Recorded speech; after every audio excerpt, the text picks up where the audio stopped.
నమస్కారం, నా పేరు బాలా. బీసీఎన్ న్యూస్ కి స్వాగతం. ముందుగా ముఖ్యాంశాలు. ప్రకాశం జిల్లా తూర్పు నాయుడుపాలెం క్యాంపు కార్యాలయంలో ఆర్డబ్ల్యూఎస్ అధికారులతో మంత్రి డిబివి స్వామి సమావేశం. నియోజకవర్గంలో నీటి సమస్య తలెత్తకుండా తీసుకోవాల్సిన జాగ్రత్తలపై చర్చ.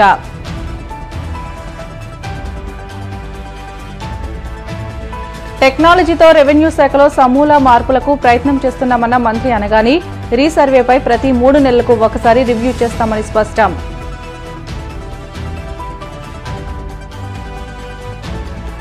కేంద్ర మంత్రి నిర్మలా సీతారామన్ దత్తత గ్రామం పీఎం లంకలో వ్యక్తిగత కార్యదర్శి అనిరుద్ పర్యటన. సముద్ర కోత ప్రాంతంలో చేపట్టిన గోడ నిర్మాణ పనులు పరిశీలన. సింహాచలం గిరి ప్రదక్షిణ ఏర్పాట్లపై కలెక్టర్ హరీందర్ ప్రసాద్ సమీక్ష. భక్తులకు ఎటువంటి అసౌకర్యం కలగకుండా చూడాలని అధికారులకు ఆదేశాలు. ప్రకాశం జిల్లా టంగుటూరు మండలం తూర్పు నాయుడుపాలెంలోని క్యాంపు కార్యాలయంలో మంత్రి డిబివి స్వామి అధికారులతో సమావేశం నిర్వహించారు. నియోజకవర్గంలో నీటి సమస్య తలెత్తకుండా తీసుకోవాల్సిన జాగ్రత్తలపై ఆర్డబ్ల్యూఎస్ అధికారులతో చర్చించారు. సంబంధిత శాఖ అధికారులతో మాట్లాడి రోడ్ల మరమ్మతులు, నూతన రోడ్ల నిర్మాణాలు, పారిశుధ్యంపై చర్చించారు. సీజన్ వ్యాధుల నేపథ్యంలో అధికారులు జాగ్రత్తగా ఉండాలని ఈ సందర్భంగా మంత్రి సూచించారు.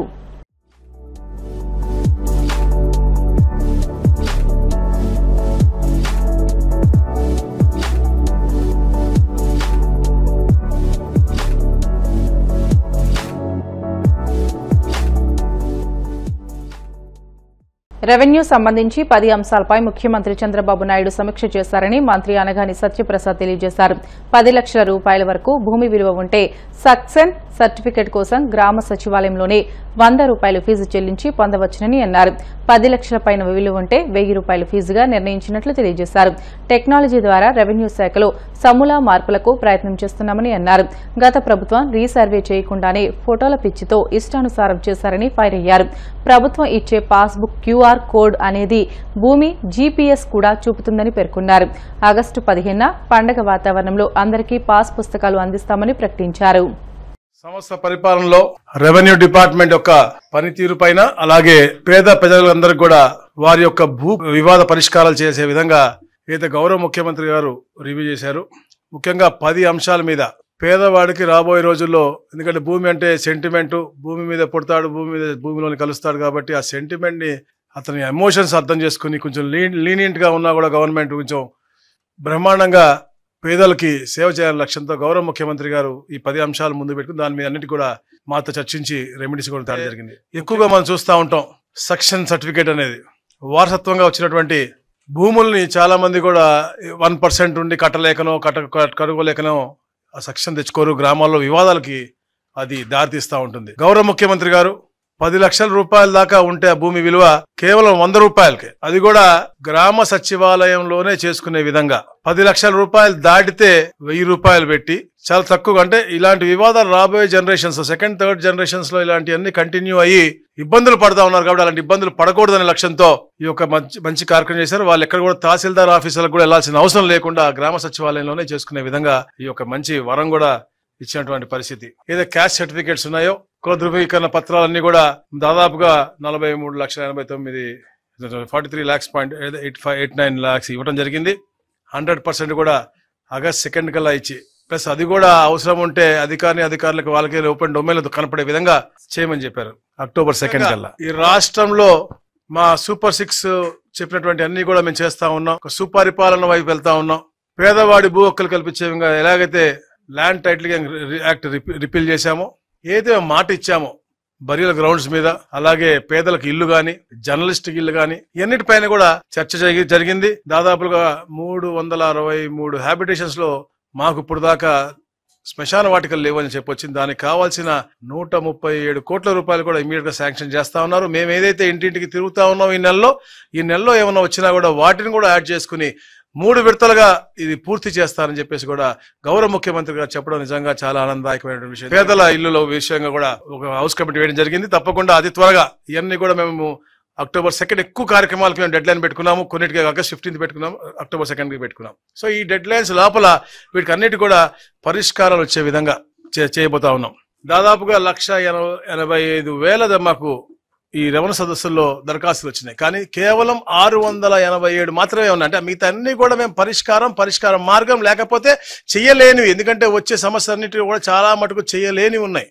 పార్టీ ఆఫీసులో కూర్చుంటే దాదాపు 60 వచ్చినాయి, దాంట్లో 59 చేయలేనటువంటి. సో అవి కూడా మేము వాళ్ళకి స్పీకింగ్ నోట్ ఇచ్చి ఎందుకు చేయలేకపోతున్నాం కూడా తెలిసే దిశగా కూడా మేము చేస్తా ఉన్నాం. రాబోయే రోజుల్లో కూడా భూ వివాదాలు అలాగే భూ సమస్యలు అన్ని కూడా Aadhaar link, survey number link తో సహా, ఈ సర్వే నంబర్ నొక్కితే ఈ సర్వే నంబర్ లో ఈ భూమి ఎవరిది, ఎందుకు ఉంది, లేదా ఏ వివాదం ఉంది అన్ని కూడా వచ్చే విధంగా కూడా మేము ఆర్టిఫిషియల్ ఇంటెలిజెన్స్ అవసరమైనటువంటి టెక్నాలజీ అంతా కూడా వాడి అందరు కూడా ఒక వే ఫార్వర్డ్ కూడా పెట్టుకుని, మరి ముఖ్యంగా అందరూ చూస్తా ఉన్నారు ఈ ఫ్రీ హోల్డ్ గురించి. జిఓఎం దాదాపుగా చాలాసార్లు ఒక 20 గంటలు అంటే 4 మీటింగుల్లో చాలాసేపు సుదీర్ఘంగా చర్చించింది. ఫ్రీ హోల్డ్ అనేది పేదలకి లబ్ధి పొందాలి, దానికి ఇంకా దాని మంచి రూపకల్పన చేస్తే బాగుంటుంది. 10 అంశాలు మేము గౌరవ సిసిఎల్ఏ మేడం అవ్వచ్చు, ఇతర అధికారులు వచ్చి, అడిషనల్ సిసిఎల్ వచ్చి అందరం కూడా దాని మీద ఒక 10 అంశాల మీద, ఎందుకంటే కొన్ని డిఫరెంట్ వేస్ ఉన్నాయన్నమాట. అంటే నో ప్రూఫ్ ఆఫ్ అసైన్మెంట్ అవ్వచ్చు, eligible for free hold but collector proceeding లేకపోవచ్చు, లేకపోతే వాటర్ కోర్స్ పోరంపోవచ్చు, అలాంటివన్నీ కూడా అంటే 10 క్లాసిఫికేషన్స్ మేము గమనించాము. ఎన్ని ఎకరాలు ఉన్నాయి, ఏమున్నాయని. వీటిపైన కూడా మరి ఒక 2-3 మీటింగ్లు కూడా కంపల్సరీ కావాలని చెప్పాము. సో దీనిపైన జిఓఎం అంతా కూడా టోటల్ రిపోర్ట్ తీసుకుని అక్టోబర్ 2 కల్లా గౌరవ ముఖ్యమంత్రి గారి దృష్టికి తీసుకురమ్మన్నారు. అప్పుడు వారు కార్యాచరణ రూపకల్పన చేసుకుని వే ఫార్వర్డ్ ఆ రోజు డిసైడ్ చేద్దామని చెప్పారు. సో అది కూడా అంటే పేదవాడికి లబ్ధి పొందే విధంగా, వ్యాపారస్తులకు కాకుండా పేదవాడికి లబ్ధి పొందాలా, గవర్నమెంట్ ఉపయోగపడాలా, తప్పకుండా ఒక పాజిటివ్ వాతావరణంలో ఇలాంటి కార్యక్రమాలన్నీ కూడా చేస్తా ఉన్నారు. దాదాపుగా 4,63,000 పైచిలకు గ్రీవెన్స్ 1 year లో వచ్చినాయి. దాంట్లో 3,99,000 పూర్తిగా పరిష్కరించడం జరిగింది. మిగతా అన్ని కూడా అంటే ఇంకా ఎస్ఎల్ఏ లోపలే ఉన్నాయి కాబట్టి అవి కూడా త్వరలో మేము పరిష్కరించబోతా ఉన్నాం. అభ్యంతరం లేనటువంటి ల్యాండ్స్ అన్ని కూడా డ్వెల్లింగ్ యూనిట్స్ అవ్వచ్చు, అర్బన్ లో ఉన్నటువంటి కానీ గ్రామాల్లో ఉన్నటువంటి మనకి చిన్న డ్వెల్లింగ్ యూనిట్స్ అన్ని కూడా జియో 30 ద్వారా మేము గతంలో రెగ్యులేషన్ కి ఇచ్చా ఉచితంగా. అది కూడా దాదాపుగా 20,000 అప్లికేషన్లు ఇప్పుడు దాకా వచ్చినాయి. ఏదైతే మేము తొలి అడుగు కార్యక్రమం చేస్తా ఉన్నాం, సుపరిపాలన తొలి అడుగు, దాంట్లో కూడా ఇది ఒక స్పెషల్ డ్రైవ్ గా తీసుకుని ఏదైతే వస్తా ఉన్నాం అవన్నీ కూడా పూర్తి చేయాలి. ఎక్కడ కూడా అన్రెగ్యులరైజ్డ్ ఇల్లు ఉండకూడదు. ఏదన్నా అంటే క్లాసిఫికేషన్ లో చిన్న కన్వర్షన్, డూయబుల్ కన్వర్షన్స్ ఉంటాయి, అవి కూడా చెయ్యాలి అని చెప్పేసి గౌరవ మేడం గారికి కూడా గౌరవ ముఖ్యమంత్రి గారు తెలియజేయడం జరిగింది. రేషనలైజేషన్ గురించి మాట్లాడాము. ఈ రోజు అద్భుతమైనటువంటి రివ్యూ జరిగింది. గౌరవ ముఖ్యమంత్రి గారితో మా డిపార్ట్మెంట్ లో ఉన్నటువంటి పోస్టుల గురించి మాట్లాడింది, విఆర్ఓల గురించి కూడా మాట్లాడాము, మా సిసిఎల్ఏ మేడం దగ్గర డిప్యూటీ కలర్ వేకెన్సీస్ కూడా మాట్లాడాము. ఎందుకంటే రాష్ట్రంలో కొన్ని ఒక వింత పొజిషన్ లో జరుగుతూ ఉంది. సో అన్ని కూడా డిస్కస్ చేసాం. అది మేము అంతర్గతంగా మేము చూసుకుని పోస్ట్ అన్ని కూడా ఫిల్ చేసుకుంటా ఉన్నాం. మీకు ఒక ఆదర్శవంతమైన పరిపాలన ఇస్తాను. దాంట్లో ఆ రెవెన్యూ డిపార్ట్మెంట్ బ్రహ్మాండంగా పనిచేస్తూ ఒక అద్భుతమైన వే ఫార్వర్డ్ మాకు చూపిస్తాం. యువతకు నైపుణ్యం అవసరమని నైపుణ్య అభివృద్ది కోర్సులు చేయాలని కేంద్ర ఆర్థిక శాఖ మంత్రి నిర్మలా సీతారామన్ వ్యక్తిగత కార్యదర్శి పి అనిరుద్ అన్నారు. నిర్మలా సీతారామన్ దత్తత గ్రామం పీఎం లంకలో ఆయన పర్యటించారు. ప్రభుత్వ విప్ నాయకర్, కలెక్టర్ నాగరాణితో కలిసి గ్రామంలోని డిజిటల్ భవనాన్ని సందర్శించారు. యువతకు ఇస్తున్న శిక్షణ గురించి ఆరా తీశారు. అనంతరం యువతతో మాట్లాడి స్కిల్స్ డెవలప్మెంట్ కోర్సులకు మంచి భవిష్యత్ ఉందని సూచించారు. అనంతరం సముద్రకోత ప్రాంతంలో 13.50 కోట్లతో చేపట్టిన గోడ నిర్మాణ పనులను పరిశీలించారు. డీలైట్, పూణే సంస్థల ప్రతినిధులు నిర్మాణ పనులు అనిరుద్కు వివరించారు. అనంతరం ఆయన అధికారులతో సమావేశమయ్యారు.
పిఎం లంకలో జరుగుతున్న మన సెంట్రల్ మినిస్టర్ గారు నిర్మలా సీతారామన్ మేడం వారి సూచనలతోటి డెలాయిట్ కంపెనీ 13.5 కోట్లతోటి ఒక ఎంబాంక్మెంట్ వాల్ చేస్తున్నారు. ఈ సముద్రం వచ్చి చాలా సార్లు ఊళ్ళని ముంచడం, ఇక్కడ ల్యాండ్ అంతా కూడా కొట్టుకోవడం చూసి ఇక్కడ ఒక వాల్ ని నిర్మించాలని చెప్పేసి ఆ వర్క్ ఎట్లా జరుగుతుంది అని చెప్పేసి ఇన్స్పెక్ట్ చేయడానికి మేడం గారు పిఎస్ వారి యొక్క టీం అంతా కూడా రావడం జరిగింది. ఎట్లా జరుగుతుంది అనేసి డెలాయిట్ కంపెనీ కాకుండా బాంబే స్టాక్ ఎక్స్చేంజ్ నుంచి కూడా another 2.5 crores worth of works కూడా శాంక్షన్ చేయడం అయింది. అవి కూడా ప్రోగ్రెస్ ఎట్లా ఉంది, ఏ విధంగా ఉన్నాయనేది చూడటానికి రావడం జరిగింది. వారందరికీ కూడా చూపించి అన్ని విలేజెస్ తో కూడా ఇంటరాక్షన్ కూడా అయింది. ఇక్కడ ప్రోగ్రెస్ అంటే ఈ embankment wall 10% of work complete అయింది. డిసెంబర్ కి కంప్లీట్ అవుతుందని చెప్పేసి అనుకుంటున్నాము. టార్గెట్ అయితే అక్టోబర్ కంప్లీట్ అవ్వాలి, బట్ డిసెంబర్ కి అయితే కంప్లీట్ అవుతుంది.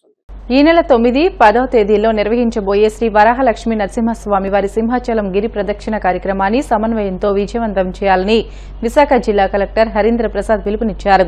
ఈ మేరకు జిల్లాకు చెందిన ప్రజాప్రతినిధులు అధికారులతో స్థానిక కలెక్టరేట్ మీటింగు హాల్లో గిరి ప్రదక్షిణ ఏర్పాట్లపై సమీక్షించారు. ఈ సమావేశంలో ఎంపీ శ్రీ భరత్, ఎమ్మెల్యేలు Velagapudi Ramakrishnababu, Vishnukumar Raju, Panchakarla Ramesh Babu, Vamsikrishna Srinivas, VMRDA chairman Pranav Gopal, DCCB chairman Kona Tatarao, AP oils and seeds corporation chairman Gandi Babji, ఇతర ప్రతినిధులు పాల్గొన్నారు. ఈ సందర్భంగా ముందుగా జిల్లా యంత్రాంగం తరపున చేసిన ఏర్పాట్లను ప్రజాప్రతినిధులకు వివరించారు.